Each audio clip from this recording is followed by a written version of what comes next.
Math के ऐसे 4 क्वेश्चनों के बारे में बताना चाहता हूँ जो हर एग्ज़ाम में आपको देखने को मिलते हैं। एसएससी के एग्ज़ाम दे लो, रेलवे की दे लो, बैंक की देख लो। तो ये 4 जो क्वेश्चन आपको बिना पेन उठाए, बिना पेपर पर हल किए आप यह सॉल्व कर सकते हैं। जैसे पहला क्वेश्चन आपको दिख रहा है, 15 आदमी 9 दिनों में 540 रुपये कमाते हैं।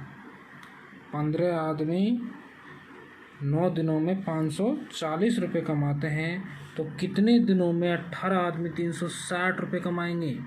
आपको यहाँ ध्यान देने की ज़रूरत है। 15 आदमी 9 दिनों में 540 कमाते हैं, तो कितने दिनों में 18 आदमी 360 रुपये कमाएंगे?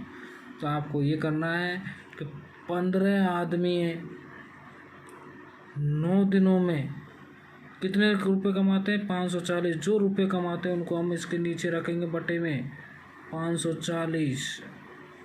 15 आदमी 9 दिनों में, आपको यहाँ देख समझने की ज़रूरत है बस।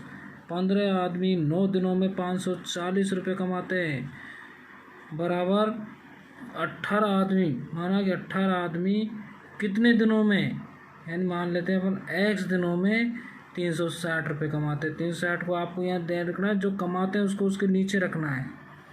अब इसको अपन छोटा कर लेंगे, 0 से 0 कट जाएगा, 18 से ये 18 दूनी 36, 18 तिया 54, 3 बार कट जाएगा।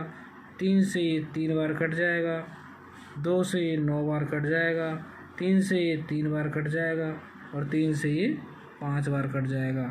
तो x इधर बच गया, 5 इधर, तो x बराबर 5। x बराबर 5, जो ऑप्शन हमारे पास डी में है।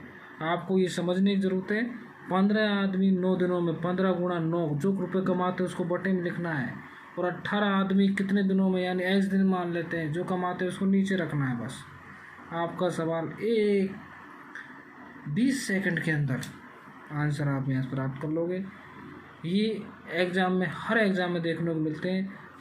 सेकंड क्वेश्चन देखो, सलीम की आयु 10 वर्ष है, उनके दादा की आयु 62 वर्ष है, तो कितने वर्ष बाद उनके दादा की आयु सलीम की आयु से 5 गुना होगी? तो अपन ऑप्शन से करते हैं इस क्वेश्चन को।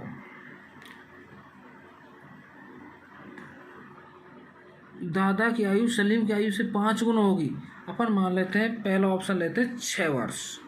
6 वर्ष बाद, तो सलीम की आयु, आज सलीम 10 वर्ष का, 6 वर्ष बाद कितने को हो जाएगा? 16 का हो जाएगा।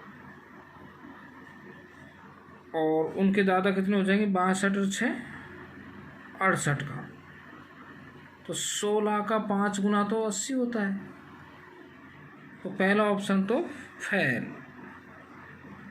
दूसरे में लेते हैं 5, अपन मानते हैं 5 वर्ष बाद, तो सलीम 5 वर्ष बाद हो जाएगा 10 और 5 15 का, और दादा हो जाएगा 62 और 5 67 का, तो 15 5 75 होते हैं, वैसे हो रहे हैं 67, तो ये भी गलत। अपन इसको लेते हैं तीसरा ऑप्शन 4 वर्ष बाद, ये 14 को हो जाएगा 4 वर्ष बाद सलीम, और ये हो जाएगा 66 का, 14 5 70 होते हैं, जबकि ये भी ऑप्शन गलत है। तो अब तीसरा ऑप्शन, 3 ऑप्शन गलत हो गए, तीसरा चौथा तो अपने आप सही होगा ही, लेकिन इसको बता देते हैं। एक सलीम 3 वर्ष बाद मानते हैं, तो सलीम 3 वर्ष बाद हो जाएगा, दादा 10 का है, 3 वर्ष बाद 13 का, और दादा हो जाएगा 62 का है आज, तो 3 वर्ष बाद 65 का, तो 13 5 65, इसका ये 5 गुना। सलीम की आयु, दादा की आयु सलीम आयु से 5 गुनी हो गई, तो ये चौथा ऑप्शन डी, या बिना पेन उठाए हम कर सकते हैं। ऑप्शन से इस प्रकार के सवालों को अपन को हल करना है। अब आते हैं सवाल नंबर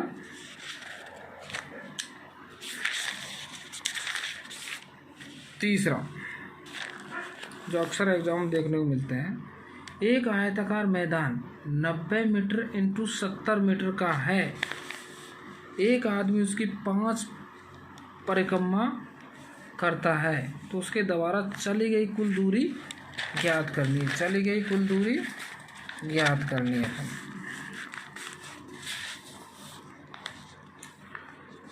तो एक आयताकार मैदान, आपको यहाँ पेन को उठाने की कोई ज़रूरत नहीं है। एक आयताकार मैदान है, ये मान लो ये आयताकार मैदान है, ये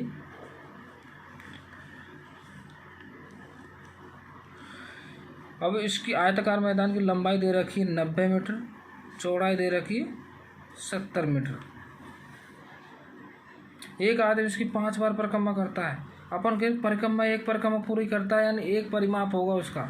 ये 90 का है तो ये भुजा भी 90 की होगी, ये 70 की है तो ये 70 की होगी। आयत का परिमाप होता है चारों भुजाओं की लंबाई, चारों भुजाओं की लंबाई।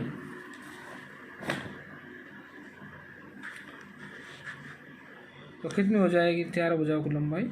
90 + 70 + 90 + 70 परिमाप। तो 90 70 160 160 320। एक परिक्रमा करने में 300 मीटर की दूरी तय करता है वो। तो अपन को 5 परिक्रमा करनी है तो 320 × 5, तो ये आ जाएगा 1600 मीटर। Option C. आपको ज़्यादा दिमाग लगाना नहीं है, आपको आयत की मैदान की लंबाई और चौड़ाई पता है और उसके दोबारा चलेगी कुल दूरी याद करना है, यानी अपन के एक चक्कर की कुल दूरी यानी आयत का परिमाप चारों भुजाओं का योग, चारों भुजाओं का योग 320 है। तो एक बार परिक्रमा करता है वो 320 मीटर की दूरी तय करता है। तो 5 बार करता है तो 320 × 5। अब आता है चौथा क्वेश्चन। यदि a बराबर 16 तथा b बराबर 5 है तो a² + b² + ab बटे a³ - b³ का मान बराबर है। तो अपन यहाँ ऐसी गलती नहीं करें, a बराबर यहाँ 16 रखोगे, b बराबर 5 रखोगे, फिर a b गुणा करोगे। a की जगह 16 और b 5 रखने की बिल्कुल ज़रूरत नहीं है आपको। इस प्रकार क्वेश्चन में आपको नीचे ध्यान रखने का है, a² - a³ - b³ का मान रखना है बस नीचे।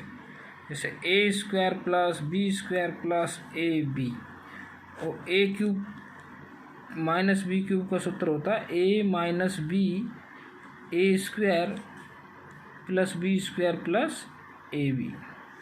तो इसको यहाँ रखना है, इसके जो खंड होते हैं उसको यहाँ रख देना, a - b और a² + b² + ab।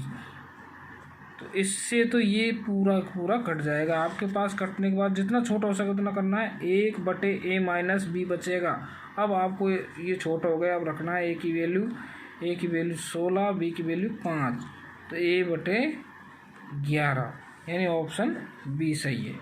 तो इस प्रकार प्रश्नों में आप डायरेक्ट मान नहीं रख के एक नीचे जो दे रखा है a³ - b³ उसका खंड रखना है। a³ - b³ बराबर होता है a - b a² + b² + ab। तो ये ऊपर और नीचे वाला ये कट जाएगा, सेम पोर्शन है। तो 1/a - b बचेगा। अब आपको मान रखना है a का 16 और b का 5, तो 1/11 के बराबर होगा।